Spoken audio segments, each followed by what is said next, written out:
전능하사 천지를 만드신 하나님 아버지를 내가 믿사오며 그 외아들 우리 주 예수 그리스도를 믿사오니 이는 성령으로 잉태하사 동정녀 마리아에게 나시고 본디오 빌라도에게 고난을 받으사 십자가에 못 박혀 죽으시고 장사한 지 사흘 만에 죽은 자 가운데서 되살아나시며 하늘에 오르사 전능하신 하나님 우편 앉아 계시다가 저리서 산자와 죽은 자를 심판하러 오시리다.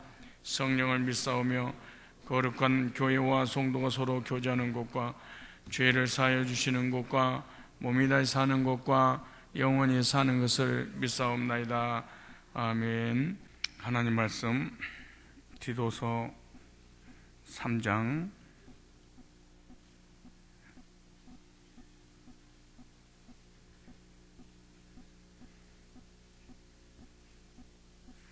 페이지수 348페이지입니다.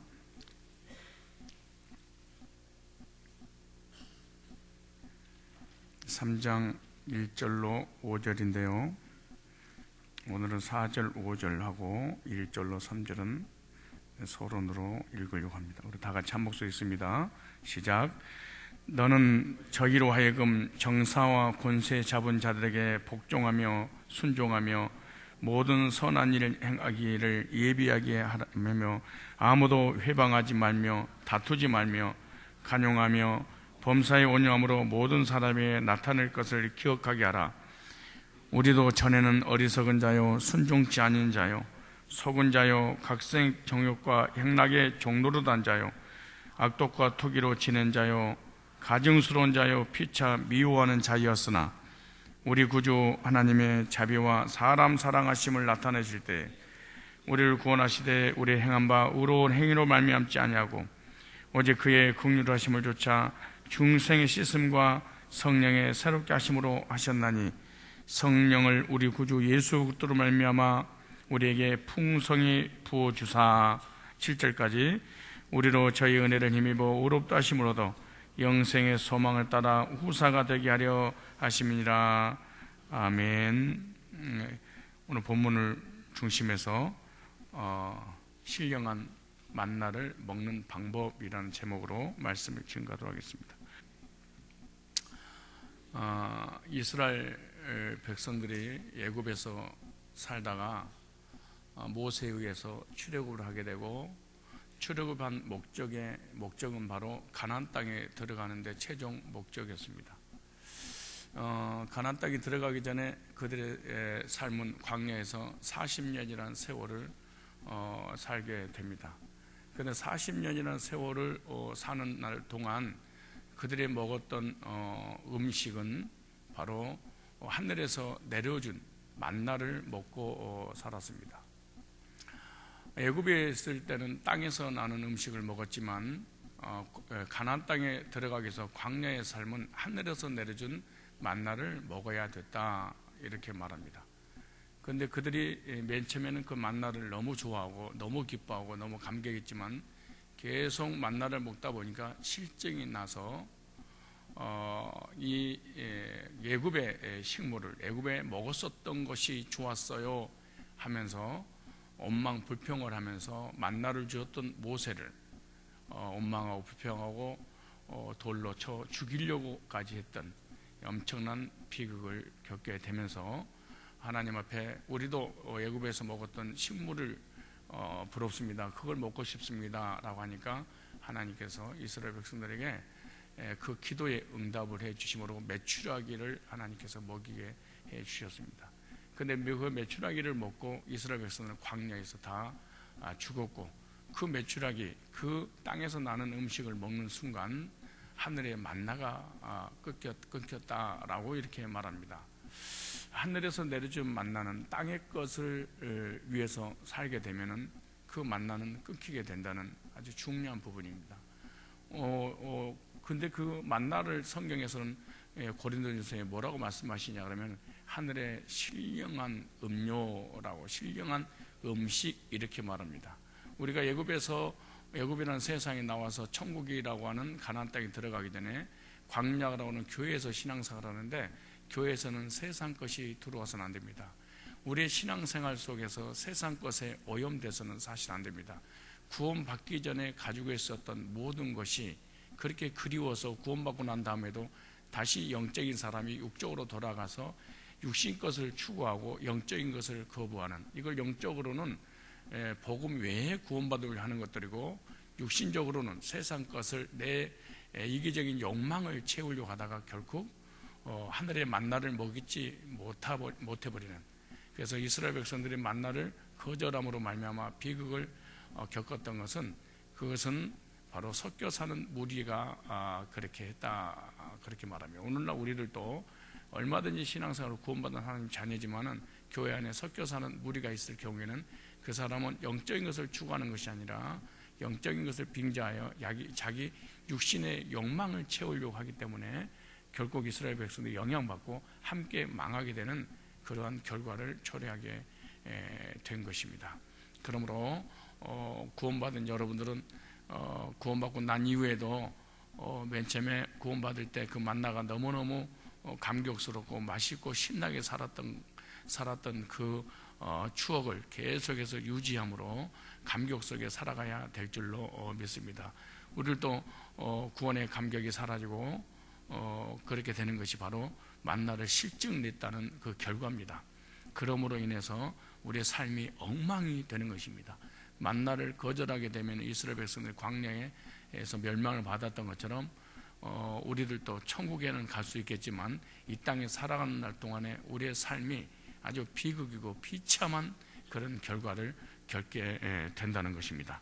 그래서 이 만나의 시리즈를 계속 하다 보니까 새 가족들이 하시는 말씀이, 우리야 만나에 대해서 잘 알고 있지만 교회 온 지 얼마 안 되신 분들이 하는 말이, 나는 파나 마늘이나 세상에서 땅에서 나는 것을 구해서 그들이 구하는 것을 알아서 나는 먹고 있었지만 하늘에서 내려준 만나 그러는데 나는 먹어본 적이 없습니다. 만나가 뭡니까? 만나는 언제 먹습니까? 이런 사람도 있고, 그 만나를 먹고 저렇게 구원의 확신과 감격 속에 살아가는 사람들이 부럽습니다. 저도 먹고 싶습니다. 이런 사람들도 있어요. 그래서 오늘 만나를 먹는 방법에 대해서 말씀을 드릴 것인데, 첫째, 다시 한번 복습을 하면은 만나는 무엇인가, 만나의 의미를 좀 이해를 해야 됩니다. 이스라엘 백성들 애굽에서 나와서 광야에서 하늘에서 내려준 신령한 이 만나를 민수기 11장 4절로 11절에 말씀하고 계시고, 그 내용에 대해서 고린도전서 10장 3절에는 다 같은 신령한 식물을 먹으며, 그래서 이스라엘 백성들이 주신 하나님의 그 음식은 신령한 것이었다, 그렇게 말합니다. 이스라엘 백성들은 애굽에서 식물을 먹다가 신령한 음식을 먹는 엄청난 복을 받게 됩니다.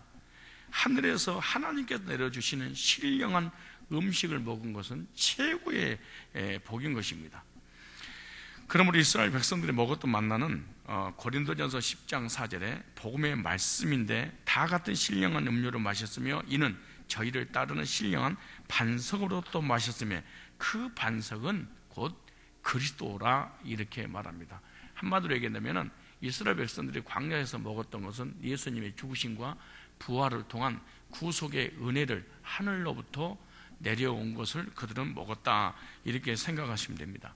이 만나에 대해서 예수님도 요한복음 6장 49절 이하에 보면 이렇게 말합니다. 너희 조상들은 광야에서 만나를 먹었어도 죽었거니와 이는 하늘로서 내려온 떡이니 사람으로 하여금 먹고 죽지 아니하게 하는 것이니라.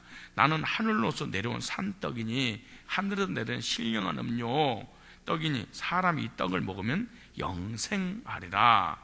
나의 줄 떡은 곧 세상의 생명을 위한 내 살이로다 하시니라, 이렇게 말씀하셨고, 요한복음 6장 53절부터 시작해서 55절까지도 예수께서 이르시되 내가 진실로 진실로 너희에게 이르노니 인자의 살을 먹지 아니하고 인자의 피를 마시지 아니하면 너희 속에 생명이 없느니라.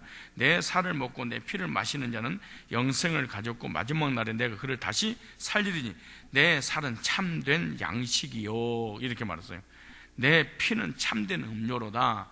그러니까 예수님의 죽으심과 부활, 갈기갈기 찢겼던 그 살을 먹고 그 찢김으로 말미암아 흘렸던 그 피를 이스라엘 백성들이 하늘에서 내려준 것을 먹고 그 통해서 가나안 땅에 들어가고 그걸로 영생하도록 하나님이 허락하셨다고 예수님이 직접 말씀하시는 거예요. 그래서 요한복음 6장 63절에 보면은 살리는 것은 영이니 그렇게 말해요. 살리는 것은 영. 그러니까 육은 무익하시라 너희에게 이를 말이 곧 영이요 생명이니라. 이 말은 허물과 죄로 죽었던 우리 영혼을 살리는 것은 바로 십자가의 구속에 복음이 우리의 영혼을 살린다 이렇게 말하는 거예요. 그래서 십자가의 죽으심과 부활의 놀라운 복음을 듣기 전에는 우리 인간은 허물과 죄로 죽어 있다 이렇게 말하는 거예요. 그런데 그 복음을 듣고 구원받아 하나님 백성이 된다 이렇게 말하죠. 그래서 저번에 말씀드린 걸 지금 복습하고 있는 겁니다. 그래서 계시록 2장 17절에는 감추인 만나를 먹은 자는 승리한 자다. 이 만나를 먹은 사람은 이단을 이기고 죄를 이기고 세상을 이기고 마귀를 이기고 승리하는 사람이라, 거짓 교리를 이길 수 있다 이렇게 말하는 거예요. 그래서 귀 있는 자는 성령이 교회들에게 하시는 말씀을 들을지어다 이기는 그에게는 내가 감추었던 만나를 주고 또 흰 돌을 줄 터인데 그 돌 위에 새 이름을 기록한 것이라. 믿는 자 받는 자밖에는 그 이름을 알 사람이 없느니라. 그래서 감추인 만나는 이 구속의 은혜로 구원 받은 것을 의미하는 것입니다. 그래서 감췄던 만나 이걸 비밀이라고 하는데 이 비밀을 예수님이라고 그러고 그 예수님을 나타내는 것을 계시라고 그러는데 그 계시를 통해서 우리가 거듭날 때 이 만나를 먹게 된 것이다 이렇게 말하는 거예요. 그 말씀이 로마서 16장 25절에 나의 복음과 예수 그리스도를 전파함은 영세전부터 감추었다가 이제는 나타나신 바 되었으며 영원하신 하나님 영을 조차 선자들의 그로 말미암아 모든 민족이도 순종케 하시려 알게 하신 바 그 비밀의 계시, 그 비밀을 감췄던 거 계시, 드러나는 거, 드러난 분이 누구냐? 예수님으로 된 것인 이 복음으로 예수로 말미암아 너희를 능히 경고케 할 것이다 이렇게 말합니다. 그래서 복음의 말씀은 우리에게 영생을 주시는 생명의 만나. 그래서 구약에 그걸 먹었으면 영생 얻었듯이 오늘 예수님을 먹으면 영생을 얻게 된다는 말씀입니다. 그래서 요한복음 6장 58절에 이것은 하늘로서 내려온 떡이니 조상들이 먹고도 죽은 그것과 같지 아니하여 이 떡을 먹는 자는 영원히 살리라, 영원히 살리라 이렇게 말해요. 그래서 생명의 만나인 십자가의 복음을 듣고 구원받아 영생을 얻는 자는 죄 문제, 저주 문제, 사망 문제, 지옥의 문제를 해결하고 승리하는 이긴 자다 이렇게 성경은 말씀하고 있는 거예요. 그러므로 오늘날의 생명의 떡은 예수님의 살과 피, 하늘에서 내려와야 만나가 되는 것이다. 그리고 하늘에서 내려온 그 만나를 먹어야지 그 만나를 통해서 먹고 영생을 얻는 것이다. 그러므로 땅에서 나는 것은 만나가 될 수 없고 땅에서 먹는 음식은 땅으로 돌아가기 때문에 절대로 그것은 천국에 들어갈 수 없는 것입니다. 말씀 가운데 예수님의 피와 살이 터져 나오는 구속의 말씀인 바로 복음이 우리의 만나고 그 만나를 먹을 때 하늘에서 내려왔기 때문에 하늘에 내려온 그 만나로 인해서 영생을 얻게 될 줄로 믿습니다. 그런데 두 번째로 그렇다면은 만나를 누구를 통해서 먹냐? 예수님의 십자가 죽으심과 부활이라고 말씀을 드렸습니다. 근데 그 주의 십자가의 죽으심과 부활을 증거하는 구약의 사람들이 있었는데 바로 주의 종들입니다. 모세를 통하여 이스라엘 백성들은 하늘의 만나를 받아다가 이스라엘 백성들이 주니까 이스라엘 백성들이 그걸 먹고 살게 됩니다. 그러니까 주의 종들하고 관계가 깨져버리고 나니까 하늘의 만나가 실증이 납니다. 그 참 이상합니다. 여러분, 우리들도 신앙생활 하다가 그 사람이 하는 말이 좋으냐 나쁘냐 진리냐 비진리냐 이거는 교인들이 관심 갖지 않아요. 여러분, 대부분 사람들이 그 사람이 말하는 것이 진리냐 아니냐 참이냐 거짓이냐 이거 축복이냐 저주냐 이거에 사람은 개의치 않습니다. 누구에게 뭐에 관심을 갖게 되냐 그러면 그 사람과 나하고 어떤 관계냐에 따라서 그 사람이 도둑놈이어도 그 사람이 좋고 그 사람이 선한 사람이어도 나쁘고 그런 거예요. 관계가 좋아서. 그러니까 관계가 좋으면은 어떤 말씀이든 모세가 전한 메시지를 다 받아들였어요. 출애굽에 나올 때는. 근데 관계가 깨지니까 모세가 하는 모든 말이 거짓말로 들리는 거예요. 예, 그건 물론 섞여 사는 무리 때문에 그런 일이 벌어졌지만 어찌 되었든 간에 관계가 안 좋으니까 모세가 하는 말을 설교만 들으면 뭐가 잘못됐나 요것만 찾아내는 거예요. 그러니까 1시간 내내 설교 들으면서 뭘 틀렸지 요것만 찾아내. 왠 줄 알아요? 관계가 안 좋으니까 그러는 거예요. 그런데 관계가 좋으면은 자기에게 한 모든 말들이 다 좋게 들리는 거예요. 모세가 해준 그 말이 맨 처음에는 그렇게 꿀송이 같고 모세를 하나님처럼 섬겼습니다. 모세를 하나님처럼 생긴 하나님의 영광이 임하니까 하나님 우리를 대신해서 하나님 앞에 기도하고 하나님 나가달라고. 그런데 모세와 관계가 깨지니까 하나님이 안 믿어집니다. 하나님 메시지가 안 들립니다. 그리고 하나님 원망하게 되고 모세를 원망하게 되는 것입니다. 그래서 구약의 만나는 모세를 통해서 이스라엘 백성들에게 주었다. 그러면 이스라엘 백성들은 하나님 앞에 다이렉트로 받는 것이 아니라 모세를 통해서 받게 되었다. 그럼 이스라엘 백성들이 애굽에서 나와서 광야에서 살아갈 수 있는 힘이 어디서 생기냐? 농사 짓고 돈 벌고 그게 아니에요.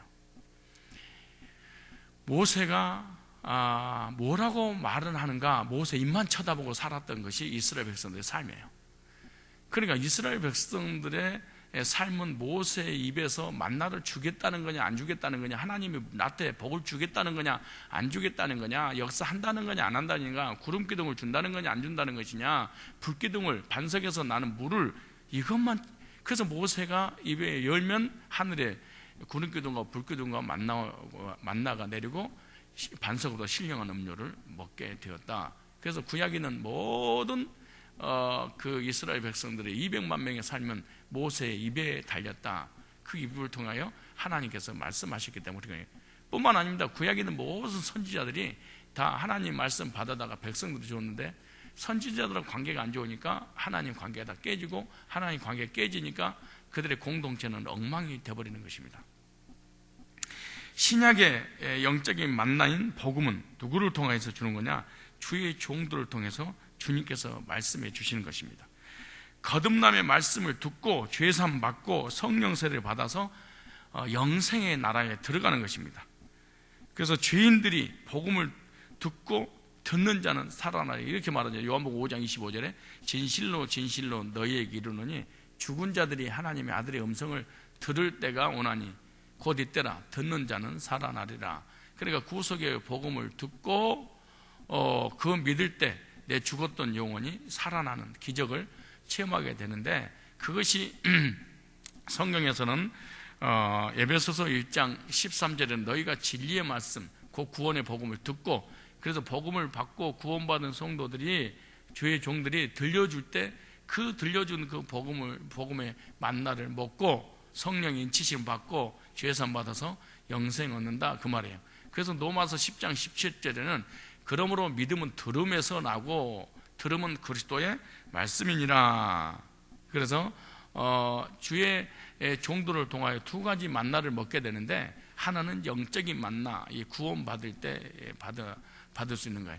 그리고 이 땅에 살아가면서 삶의 복도 하늘에서 내려준 이 만나, 성경 말씀을 통하여 목회자가 삶에 관한 복에 대해서 또 저주에 대해서 증거할 때 믿으면 복을 받고 받지 않으면 저주를 받는 거예요. 그래서 성도들이 실제로 내가 느낍니다. 목회자하고 교회하고 관계가 안 좋은데 삶이 원만하다, 그럴 가능성은 0.1%도 없습니다. 사실은 절대 그럴 수 없습니다. 왜냐 그러면 이스라엘 백성들은 하나님과의 다이렉트로 이렇게 받아들인 거 아니에요. 오늘날도 마찬가지예요. 주의 종들을 통하여 말씀을 깨닫게 하고 그 말씀을 증거할 때 성도의 삶에 복이냐 저주냐 결정나도록 하나님이 허락하신 거예요. 그래서 지금도 하나님이 예배 시간에 말씀의 만나를 주의 종들 통해서 여러분에게 주고 계시는데, 주의 종하고 관계가 안 좋으니까 이 모든 말씀이 거짓 불행이로 들리는 거예요. 안 받아들이는 거예요. 그리고 그 1시간, 2시간 제가 내 설교를 누군가가 42개, 나도 몰라. 유튜브에 내 설교가 몇 개 들어가 있는지도 몰라. 근데 42개가 올라와 있다고 누가 그래. 근데 알고 보니까 그 42개 그 주옥 같은 메시지를 듣고 그 이단들이라든가 또 불신앙자라든가 구원받지 못한 사람이라든가 만나를 거절하고 만나를 실증내는 사람의 특징은 그 엄청난, 여러분도 알다시피 그 오랫동안 설교를 들었는데 그걸 자세히 들었나봐. 딱 2가지를 했더만 목사 잘 섬기라고, 이 두 번째 돈 많이 내라 그 말이지. 이 2가지를 들었다는 거예요. 요약을 했더니 여러분 1시간 반 동안 이런 주옥 같은 메시지를 전하는데 나 뭘 잘못했는가? 이거 흠 잡으려고 하는 거 사실은 섞여서 하는 무리여서 그렇습니다. 실제로 구원을 받았는데 그 이론적 구원을 진짜 구원으로 착각해서 그러는 것입니다. 이게 나오잖아요. 믿음은 들으면서 나고 들음은 그리스도의 말씀으로 말미암았는데 구약이든 신약이든 하나님의 종들을 통하여 예배를 인도하고 예배 시간에 말씀을 주시고 그 말씀을 통해서 그렇다면 그럼 내가 하나님의 사람인지 아닌지 어떻게 알 수 있는 방법이 뭐냐? 딱 한 가지예요. 무슨 말이냐? 성령의 인도를 일주일 동안 내가 받고 살았는지 안 받고 살았는지 알 수 있는 방법이 뭐냐 그러면은 일주일 동안 나애가 기도하고 응답 받았던 것을 교회에 오면은 교회에서 강대상에서 목사님 설교를 통하여 확증을 받아요. 참 희한한 일이에요. 일주일 동안 나의 삶을 강단을 통해서 이미 자기는 응답 받았어. 하나님 함께 했어. 하나님 인도 받았어. 그 응답 받은 거야. 그런데 그 교회 와서 목사님 말씀 못하고 일주일하고 어떻게 똑같네요. 검증, 확증 받으러 오는 것이 교회입니다.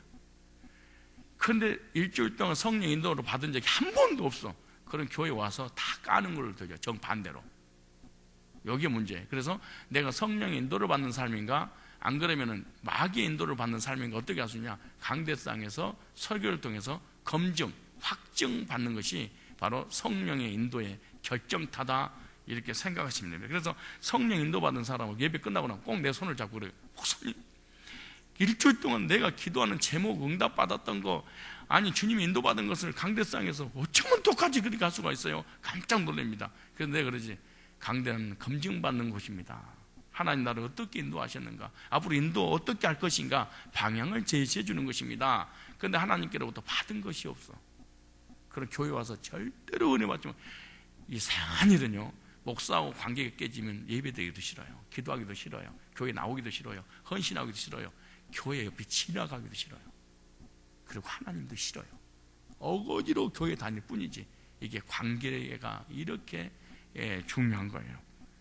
자, 세 번째, 그러면 어떻게 먹을 것인가, 먹는 방법에 대해서 말씀드립니다. 하나님께서 우리의 만나가 되신 예수 그리스도를 어떻게 믿고 구원받을 수 있는지 방법에 대해서 말씀하고 계시는데, 다시 말해서 구원의 방법을 알아야 구원받을 수 있는 것입니다. 구원의 방법을 알고 믿고 구원받아야만이 땅에 나는 음식인지 하늘에서 나는 음식인지 분별할 수가 있는 것입니다.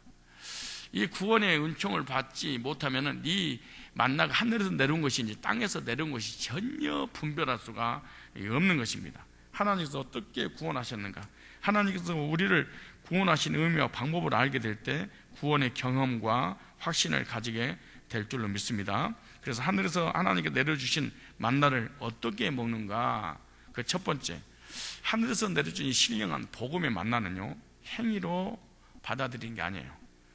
긍휼하심으로 구원을 받게 하신 하나님의 의도예요. 첫 번째가. 그래서 오늘 5절에 이렇게 시작을 해요. 자, 디도서 3장. 여러분들의 삶 속에 이것이 제거가 되어야 되는데 3절에 구원받기 전에, 다시 말해 예굽에 있을 때, 광야에 오기 전에, 교회에 오기 전에 우리의 삶을 좀 살펴볼 필요가 있다 그 말이죠. 3장 1절에 너는 저희로 하여금 정사와 권세 잡은 자들에게 복종하며 순종하며 모든 선한 일을 행하게 예비하게 하며, 그러니까 구원받기 전에 세상에 돌아가는 걸 늘 비판하고 판단하고 정죄만 하고 데모만 하고 그랬었다 그 말이잖아요. 그 너희들은 그러지 말어 그 말이에요. 정의롭게 개처럼 살지 말어 그러지 말아요. 네 꼬라지나 제대로 해 그 말이에요. 참 중요한 말이에요, 이 말이. 그 다음 보세요. 아무도 해방하지 말며 다투지 말며 간용하며 범사의 온유함으로 모든 사람이 나타낼 것을 기억하라. 이렇게 해라. 그러면서 우리도 전에는 이랬지 않냐. 우리도 전에는 어리석은 자요, 순종치 아니한 자요, 속은 자요, 각색 정욕과 행락에 종로로 단 자요, 악독과 투기로 지낸 자요, 가증스러운 자요, 피차 미워야 한 자였으나 정말로 쓰레기 아니었냐 너희들 구원받기 전에. 만약 난 그러지 않았는데요, 우리 사람 거듭난 사람은 절대로 아닙니다. 이렇다고 인정하지 않으면 예수님이 절대 필요하지 않을 거 아니에요. 이런 존재였다는 거예요. 이런 존재인데 4절에 우리 구주 하나님의 자비와 사람 사랑하심을 나타낼 때 얼마나 이런, 그러니까 2절 3절 3절에 이런 죄인, 이런 악인을 4절에 보니까 뭐 하셨다? 사랑하셨다. 이렇게 말해. 그러니까 이런 죄인을 사랑하셨다는 거예요. 근데 벌써 5절에 근데 사랑해서 우리를 구원하셨는데 구원의 방법에 대해 이렇게 말해. 우리를 구원하시되 우리의 행한 바 의로운 행위로 말미암지 아니하고, 행위로 아니하고 그걸 어떻게 했냐? 긍휼하심으로 이렇게 말했어요. 그러므로 구원은 행위로 되는 것이 아니에요. 잘못된 구원인데요, 인간의 선한 행실이나 착한 행실로 얻은 것은 땅의 겁니다. 땅에서 올라온 것들입니다. 이것은 먹고 저주로 받습니다. 영적으로 적용하는 것들입니다. 이것은 모든 종교가 땅에서 올라온 것, 사람이 만든 교리들입니다. 이거는 구원의 은혜를 받을 수가 없습니다. 모든 종교. 그래서 디도서 3장 5절에 우리를 구원하시되 우리 행한 바 의로운 행위, 내 행위를 통해서 의로워지려고 하는 거, 이걸로는 구원받을 수 없다. 이걸로는 하나님 사랑을 받을 수 없다. 이건 인생의 문제가 해결 안 된다는 거예요. 율법의 행위, 율법을 지켜서 구원을 얻으려고 하는 것, 이거는 갈라디아서 2장 16절에는 이렇게 말합니다. 사람이 의롭게 되는 것은 의롭게 돼야 되잖아요. 왜? 죄인이니까. 율법의 행위에서 난 것이 아니요 오직 예수 그리스도를 믿음으로 말미암는 고로, 그렇게 말해요. 그래서 하나님께서 율법의 행위나 이 착한 행실, 이런 것은 좋은 겁니다. 그러나 그것은 죄를 깨닫게 하는 것이고, 이것은 좋은 것이지만 구원의 길은 아니에요. 그래서 로마 3장 20절에 그러므로 율법의 행위로 그 앞에 의롭다 하심으로 육체가 없나니 율법으로는 죄를 깨닫게 할 뿐이라 그랬어요. 그러니까 여러분들도 율법주의는 어떻게 했냐 그러면 저거 잘했냐, 잘못했냐, 옳았냐, 틀렸냐, 이거 율법주의에서 그러는 거예요. 계속 율법으로만. 그래서 여러분 복음이라고 생각하잖아요. 우리 교인들은 복음주의적 율법주의자들이 많아요. 실제로 많아요. 복음으로 구원받고 자기가 가지고 있는 잣대로 들어대서 사람을 난도질을 해버린 사람이 너무너무 많아. 누구 이름으로? 예수 이름으로. 그래서 이렇게 말하는 거예요.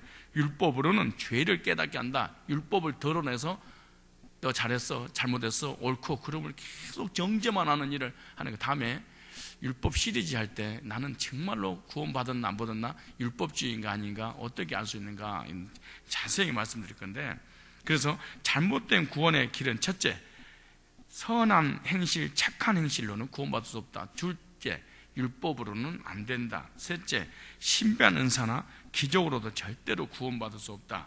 네 번째, 자신의 감정, 느낌으로는 안 된다. 그러므로 구원은 이 느낌이라든가 행위라든가 율법이라든가 선한 이런 도덕적 이런 행위, 이런 것은 좋은 것이지만 이것은 다 땅에서 나는 거예요. 땅에서 올라오는 거예요. 이런 식물을 먹으면 광야에서 죽었듯이 이 땅에서 죽고 영원히 지옥 가는 것을 얘기하는 겁니다. 그러므로 구원을 행위로 받으려고 하지 마십시오. 구원은 자기의 노력으로 얻어지는 것이 절대로 아닙니다.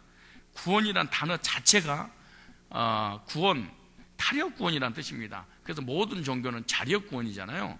근데 이 기독교는 자력구원이 아니고 타력구원인데, 이 말은, 타력구원이라는 말은 구원이라는 그 단어가 이렇게 어떤 그 급류에 떠내려가거나 물에 빠진 사람, 이런 수렁에 빠진 사람, 자기 스스로 나올 수 없잖아요. 허우적거리고 얼마나 발버둥을 치는지 모릅니다. 스스로 못 나와요. 그래서 누군가가 딴 사람이 구해줄 때 이걸 갖다가 구원받았다, 이렇게 말하잖아요.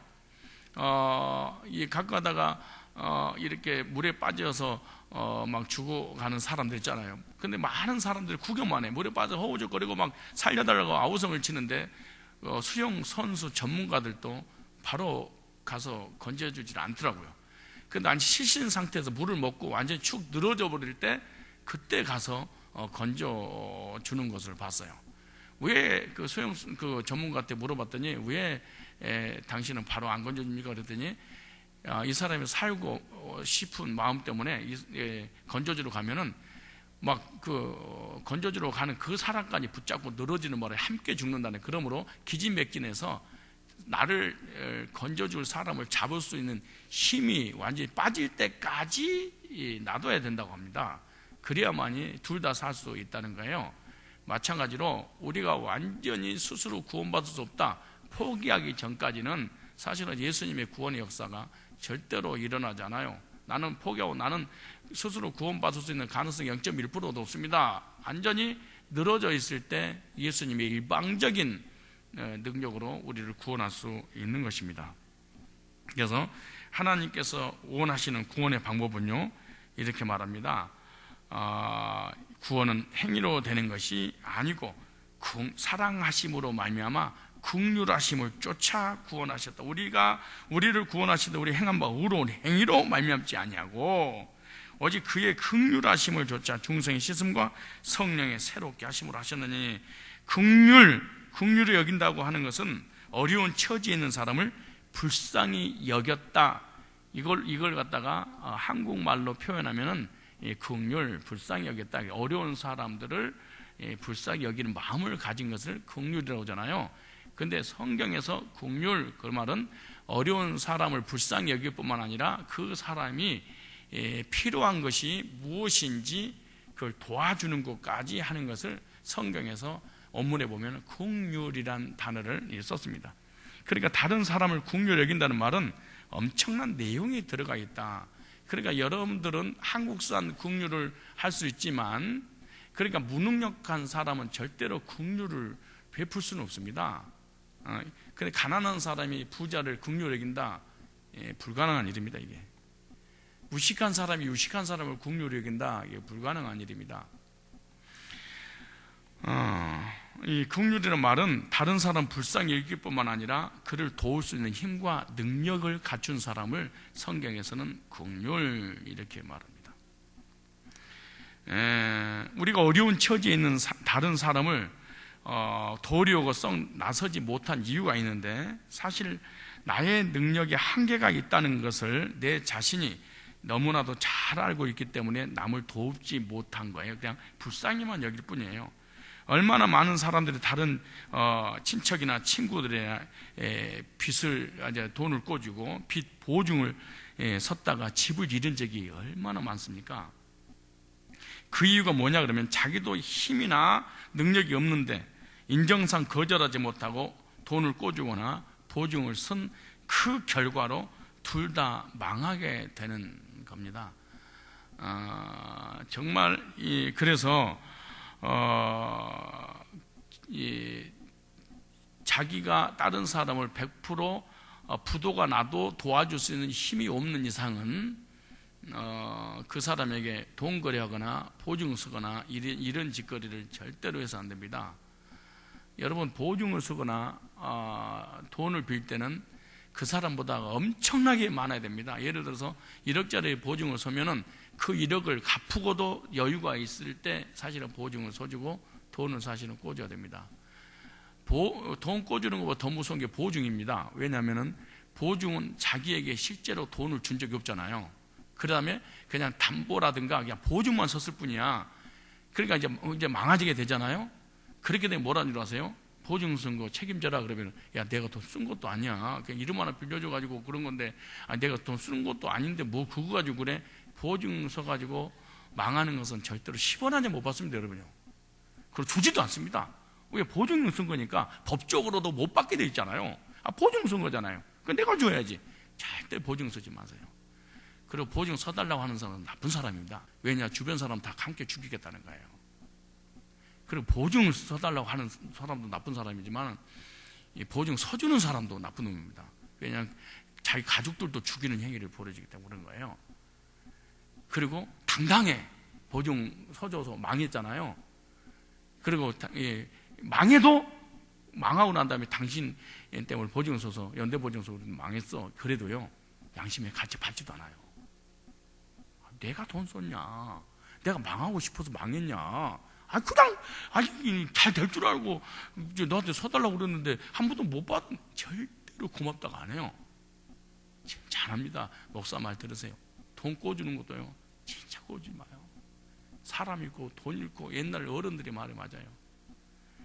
돈을 꿔준 사람은 왜 제가 안 갚나 그러고, 돈을 꾼 사람은요 갚아야 되는데 죄책감이 시달려 관계 다 깨져버려요. 그래서 사람 있고 돈 있고 그럼 어떻게 하냐? 안 받을 생각하고 꿔줘야 돼. 근데도 안 받을 수가 있나? 속으로 막 아까우니까 관계 다 깨져버려. 그 사람하고 주변까지 다 관계 깨져버려요. 그리고 성도들 절대로 은혜 못 받아요. 그러니까 이런 우리 그 김종환 장로님처럼 정말로 막리를 해야 돼. 남의 돈을 빌려서 사업을 해가지고 성공하려고 하지 말고 깔끔하게 한 달 일당 8만 원씩 받고 정말나 이렇게 해야 돼. 근데 일확천금을 노려버리면은 다른 사람의 보증을 끌어들여서 돈을 끌어들여서 하는데 주변 사람까지 다 망하게 되는 그런 역할을 하게 돼. 정말이에요. 관계 다 깨져. 조심하셔서. 그러니까 능력이 없는 사람, 그러니까 여러분들이 목사님을 긍휼히 여긴다 그럴 수 있는 사람이 없겠죠. 만약 여러분이 예를 들어서 돈이 몇 천만 원이 필요해. 근데 딴 사람이 빌려달라고 하는데 돈이 없어.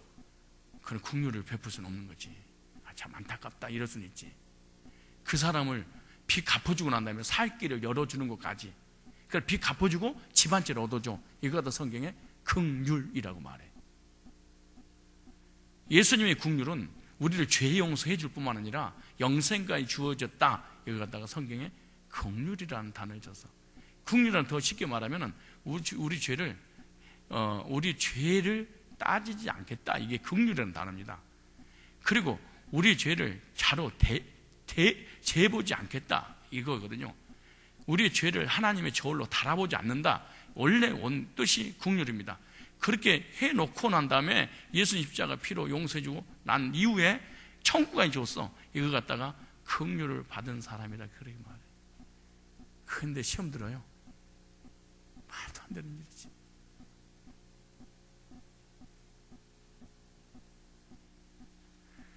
이론적 구원 망하는 겁니다. 정말로 위험한 겁니다. 이론적 구원은요 판단하고 비판할 수 있는 자료가 되는 겁니다.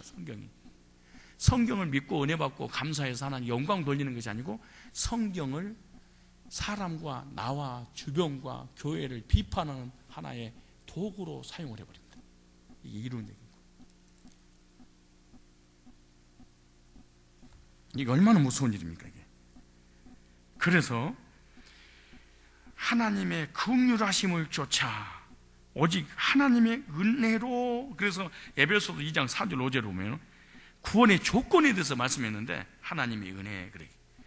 긍휼에 풍성하신 하나님 우리를 사랑하신 그 큰 사랑을 인하여 허물로 죽은 우리를 그리스도와 함께 살리셨고 너희가 은혜로 구원을, 그러니까 구원의 조건이 하나님 은혜야.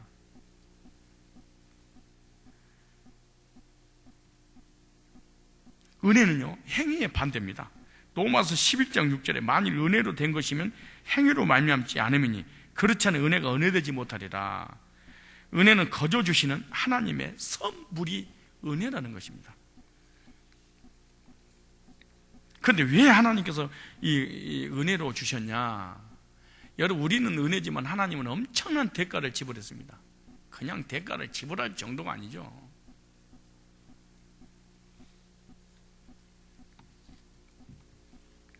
에베소서 2장 9절에 보면은 이는 자랑치 못하게 함이라. 그러니까 이 말을 까꿀 얘기하면은 은혜의 선물로 받은 구원이기 때문에 절대로 할 수 없다. 그러므로 은혜의 구원의 조건이 은혜라고 그랬잖아요. 은혜.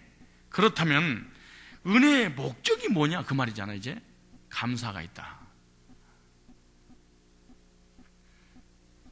목사님, 나는 구원받았는데 감사가 없는데요, 정말로 거듭난 사람은 아닐지 모릅니다. 진짜 아닐 것입니다. 그래서 구원받은 사람의 특징은요, 병이 걸리고 암이 걸리고 하늘이 무너지고 하늘이 무너지고 땅이 꺼지는 하더라도 잊어버리지 않을 것이다 안에서 돈이 아무리 망해도 감사는 절대로 사라지지 않아. 그래서 감사와 겸손의 삶이 있을 뿐이지 자기 어떤 교만과 행위를 자랑하지 않습니다. 왜냐? 행위가 아니라 은혜로 구원받았다는 확증이 뭐냐? 감사다. 그래서 고린도전서 2장 12절에 보면요, 성령 받은, 그러니까 이론적으로 구원받은 거 말고 이론이라는 건 복음이 들어올 때 성령이 나를 믿어지게 하는 거 있잖아요. 그것은 뭐라고 성경에 기록되냐고, 성령 오신 목적을 하나님이 은혜로 주신 것을 알게 하려고 성령을 주셨다. 거꾸로 성령이 오지 않고 성경 지식이 와버렸어. 교만이죠. 교만이 뭐냐? 감사가 없겠죠. 감사가 없으면 어떻게 되냐? 원망불평만 하겠죠. 뭘 가지고? 하나님의 메시지를 가지고. 그래서 제일 먼저 행위가 아니라 뭘로 했다? 하나님의 사랑을 쫓아 긍휼하심으로. 행위가 아니야. 감리교냐 천주교냐 이런. 그래서 구원의 역사가 일어나는 게 아니라 나의 구원 행위가 꼭 필요하다는 겁니다. 이렇게 만나를 먹어야 될 줄 믿습니다. 두 번째 5절 이하에 보면은 이렇게 말합니다. 어떻게 이 만나를 먹을 것인가, 먹는 방법에 대해서 3장 5절 보세요. 우리를 구원하시되, 구원의 방법이잖아요. 우리의 행한 바 의로운 행위로 말미암지 않고 오직 그의 긍휼하심을 쫓아 중생의 씻음과, 이렇게 중생의 씻음, 속죄의 은혜로 구원받았습니다.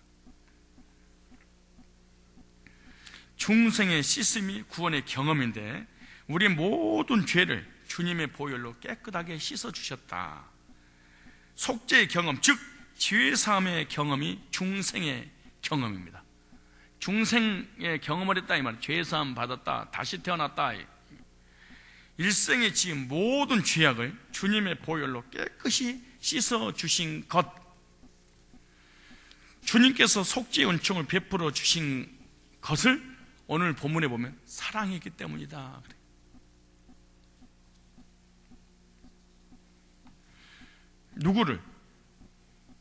누구를 사랑했다는 거예요? 3절 2절에 이런 사람을, 전에는 어리석은 자유 순종치 아니하는 자유. 근데 구원 받았다고 하면서도 어리석고 순종치 않고 똑같아. 속은 자유, 각색 정욕과 행락의 종들, 악독과 투기로 지낸 자유, 가증스러운 자유, 피자 미운 자유. 그 다음에 3장 1절에 정사와 권세 잡은 자에게 복종하며 순종하며 복종치 않고 순종치 않은 자요. 회방하며 다투며 간용하지 않고 온유하지 않고 이런 사람, 3절까지 연결되는 부분이잖아요. 그런데 그를 4절에 사랑했다. 놀라운 하나님의 음성 아닙니까? 여러분, 왜 자녀들에게 부모가 투자합니까? 사랑하니까. 여러분, 막말로 딴 사람이 힘들 때 돈을 꿔달라고 할 때 돈 꿔주는 거 있잖아요. 그것도 사랑하지 않으면 못 꿔줍니다.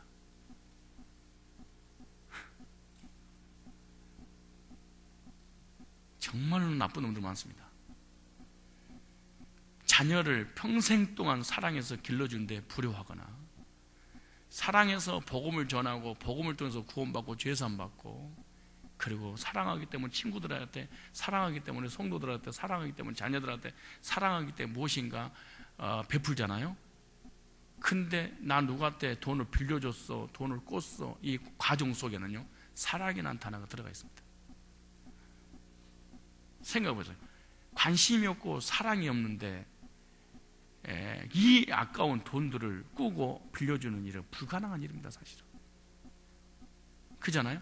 그런데 사람이 돈에 미쳐서 그렇지, 돈이 오가할 때 사랑이란 이 단어가 사라져서 그럽니다. 나 힘들 때 제가 도와줬지, 이건 들을 수 있는데, 나 힘들 때 저 사람이 나를 사랑했지, 이 생각은 안 합니다. 우리들이 이렇게 악입니다. 이게 아주 중요한, 막 갑자기 떠오르는 말이어서 그러는 거예요. 사람과의 관계 속에서 밥을 사주거나 라면을 사주거나 먹거나 이럴 때 누가 대접해 주잖아요. 그건 사랑이라는 단어가 포함될 때 가능한 일이에요. 그렇지 않겠어요? 그런데 사람은 누가 나를 사줬어? 내가 누구를 줬어? 이것만 해. 그리고 사랑은 싹 빼버려. 예수님이 나를 위해 십자가 죽었어? 왜 죽었어? 이건 빼버려. 그러니까 구원 받은 거, 성경에 나오잖아요. 구원 받은 사람이 복음을 실직나고 하나님 사랑을 잃어버리고 감사를 잃어버릴 때 모든 저주가 시작되는데, 그 저주 첫 번째가 영적인 은혜가 안 와버려요.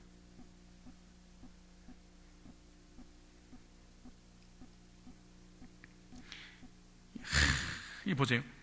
우리 구주 하나님의 자비와 사람 사랑하심을 나타낼 때,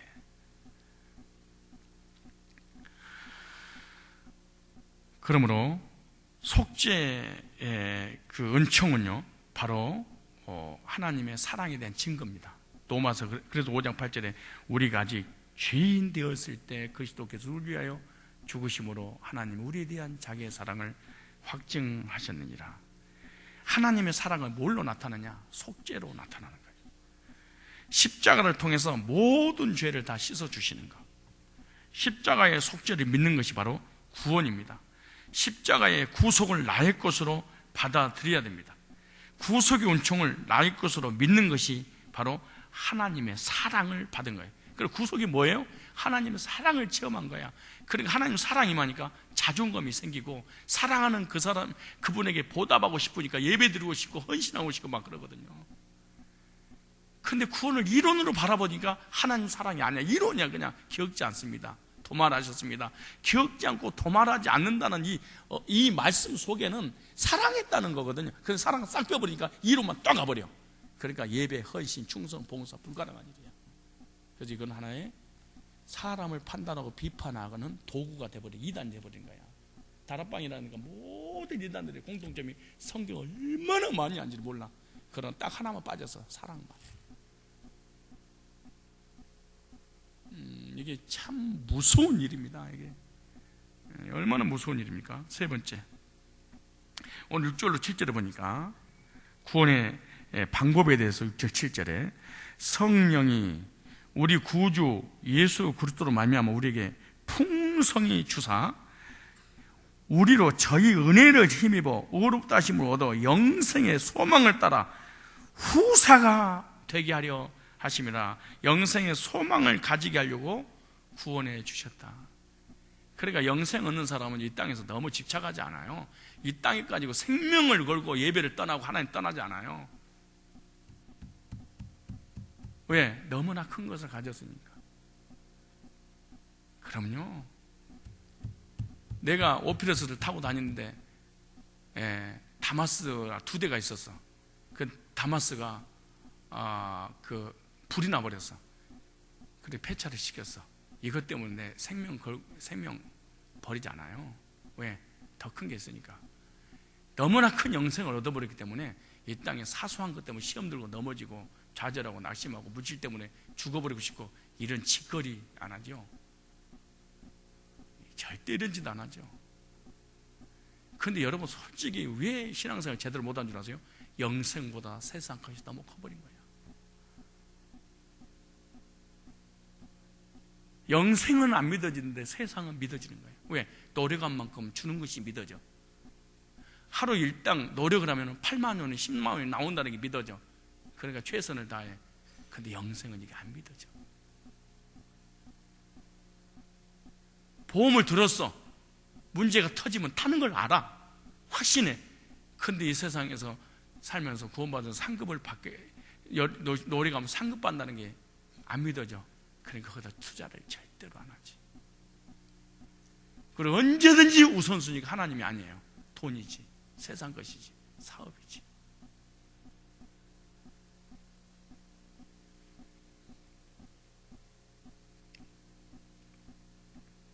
영생의 소망을 가지게 하려고, 영생의 소망을 갖게 하시려고 뭐라고 말씀하시냐? 오늘 성령을 부어버렸다 그러네. 성령 충만한데 방언이 성령 충만인데 아니에요. 그럴 수도 있겠지만 이거 전부 다 순복음이라든가 오순절을 만드는 마귀 새끼들이 만들어 놓은 것이지 그러잖아요. 성령 충만은 영생 충만이야.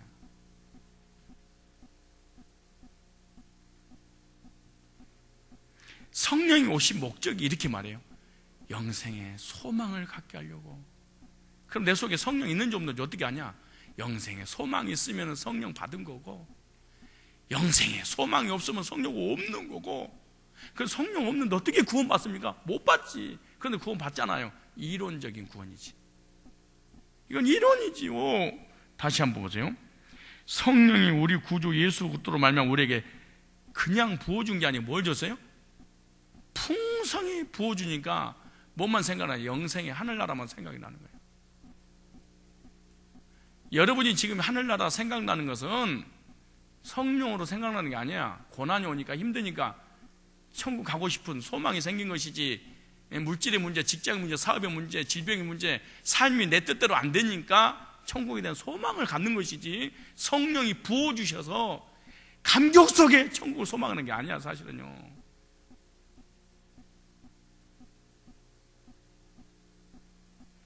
이런 말씀이 여기 직접적으로 기록된 게 없으면 나한테 덤비고 난리치고 또 따지고 이거 아니야, 난리쳤을 텐데 여기 써지니까 할 말도 없고 미칠 거예요. 언젠가는 교회 떠나겠지만 죽을 거예요. 여기 봐봐요. 성령을 우리 구주 예수 그리스도로 말미암아 우리에게 풍성히 부어주사 왜? 우리로 저희 은혜를 힘입어 의롭다 하심을 얻어 죄산 받고 의인되니까 영생의 소망을 따라 하늘의 상속자가 되게 하려 하심이니라.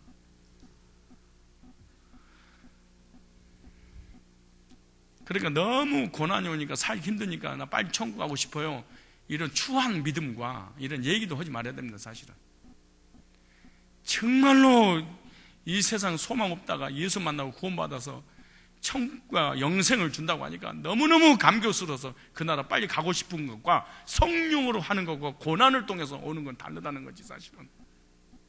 근데 거의 교인들이 구원받고 천국의 소망을 갖는 것이 언제냐? 고난이 올 때지 사실은. 에이 더러운 놈의 세상, 개똥밭에 굴러도 이 땅이 좋다고 말이야. 개똥마저 밟을 데가 없으면 이제 아예 그냥 굴릴 데가 없으면 이제 하나님 언제 천국 가요? 이러는 거지 사실은. 근데 이것이 믿음인 것처럼 막 자랑하면서도 다녀요. 성령 하나도 없는데 성령이 어디 갔어요?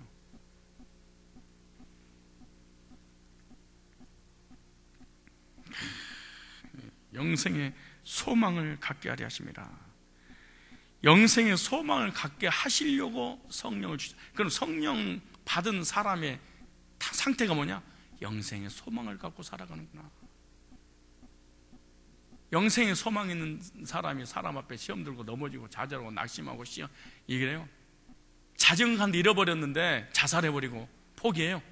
더 큰 거 로또 복권 사가지고 100억짜리를 당첨 딱 됐어. 근데 집이 불이 났어. 불 속에 들어가서 같이 타서 자살해? 말 같은 소리를 해야죠.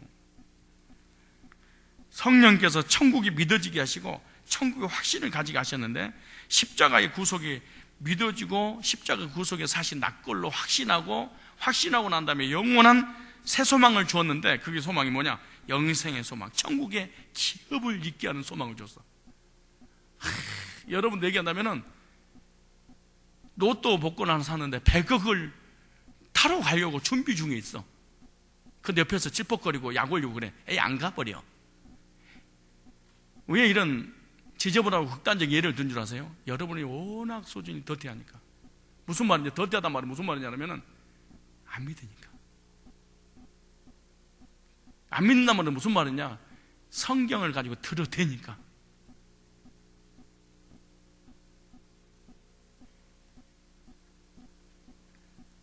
그래서 베드로전서 1장 3절로 4절에 찬송하리로다. 우리 주 예수 그리스도 아버지 하나님이 그 많으신 긍휼대로 예수 그리스도 죽은 자 가운데 부활하심을 하며 우리를 거듭나게 하사 산 소망이 있게 하시며, 거듭난 사람의 특징, 하늘에 소망을 가지면서 산대. 어떤 소망? 영생의 소망을. 썩지 않고 더럽혀지 않고 쇠하지 않은 기업을 있게 하시는 그 너희를 위하여 하늘에 간직해 놨어.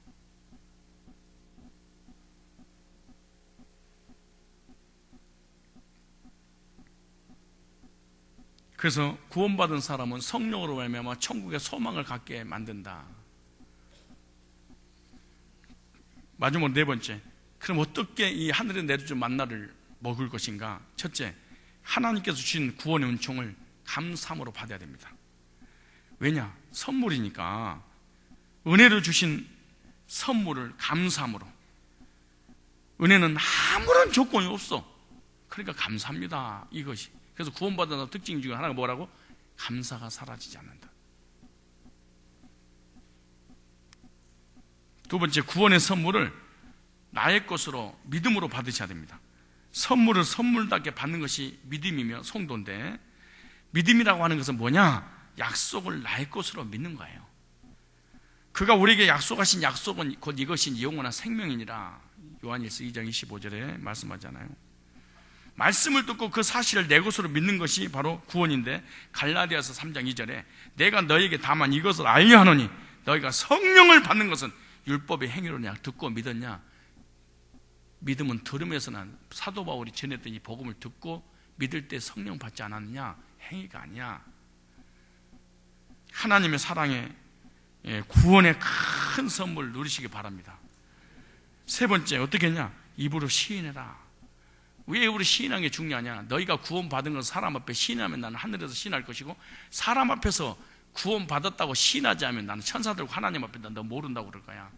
그래, 구원의 간증 들어보면 알아요. 그리고 구원의 열매를 세월이 지난 후에 이걸 보면 알아. 나는 정말로 요즘 안 속아. 세월이 지난 후에 땅으로 돌아가 버리는구나. 육으로 돌아가는구나. 구원받을 때 계급품을 무는 사람이 우리 교회는 한두 사람이 아니야. 생명 없는 회개, 멜기세덱, 욥기서, 의에 대해서, 죄에 대해 미치더라고. 세월이 지난 후에.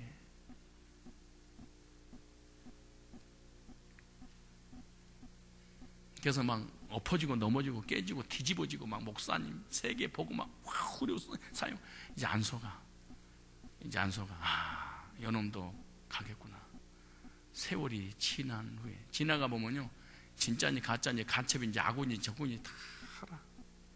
우리 와이프가 간첩인지 악원인지 같이 살아보면 알아. 언제? 잠자다가 보면 없어져. 아주 지하실에 내가 띠띠 이거 이지라고 있어. 근데 떨어져 있을 때는 몰라. 세월이 지난 후에. 나는 우리 교인들도 진짜 가짜 정말로 엎어지고 깨지고 성경 열리고 이런 사람 치고 하나님께 순종하고 공동체에 순종하고 믿음으로 사는 걸 본 적이 없어.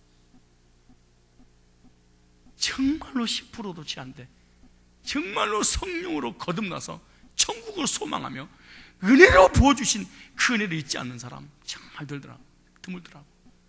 그건 봐도 시험 들 수 있지. 그러나 오래 안 가는 거야. 왜? 성령께서 가만 놔두지. 여러분이 구원받은 사람이 죄를 짓거나 불신앙하거나 남을 미워하잖아요. 괴로워서 못 살아. 정말 못 살아. 나는 한 번 씹으면 영원히 씹어. 불가능한 일입니다, 이거예요. 이거는 구원받지 않는 불신자의 양심도 그렇게 하지 않아. 구원받은 성도의 마음속에 성령이 부어줬기 때문에 하나님을 사랑하고 영혼을 사랑하고 공동체를 사랑하고 자신을 사랑하기 때문에 오래 가지 않아요. 그리고 본인 스스로 괴로워서 견디지를 못해요. 어떻게 알 수 있냐? 알 수 있는 방법을 알려드릴까요? 예수 믿고 구원받아서 성령이 들어왔는데 시험 들었어. 이런 사람은요, 바로 막 세상으로 나가고 싶은 생각이 들거나, 아니면은 이 미움과 악의를 잊어버리려고 막 족구를 하거나 막 운동을 하거나 이렇게 해가지고 그걸 풀으려고 그래. 영원히 해결되는 게 아니에요. 하나님 앞에 돌아오는 외에는 안 되는 거예요. 입으로 시인, 사람의 마음으로 믿어 의지하고 입으로 시인하여 구원에 이르니라. 그래서 선물을 받았으면 내 것으로 주장하고 누려야 됩니다. 선물을 받았으면 기뻐하고 즐거워해야 됩니다. 정말로 그래야 됩니다. 선물을 줬는데 감사도 기쁨도 감격도 아무것도 없어. 예를 들어서 밥을 한 끼 사주거나 뭐 물건 하나 사주면은 좋아서 펄떡펄떡이고 호들갑을 떨 때 밖에 나가면은 그 선물 또 사서 무슨 선물 가게 같은 데 지나가잖아요. 그 사람은 떠올라. 이 사람 좋아하겠구나 이런 생각이. 선물을 줬는데 우습게 생각하고 가짜게 생각하면요, 있는 것도 뺏어버리고 싶은 생각이 들죠. 그래서 로마서 5장 1절에 예수 그리스도로 말미암아 구원 받았으니까 하나님과 더불어 화평을 누리자. 누린단 말은 기뻐하고 감사하고 좋아하고, 예? 자기 것으로 자랑하는 행위가 누리는 것입니다. 이 사실을 인정하시고 확신하시고 주정하시고 기뻐하시고 감사하시고 자랑하셔서 성령의 충만함을 더 받으시고 성령 은혜를 더 받으셔서 죄 사함과 구원의 확신 가운데 천국을 소망하며 살아가시기를 주님의 이름으로 축원합니다. 이제 만나의 마무리를 했고 다음에 또 다른 말씀을 전하도록 하겠습니다. 우리 잘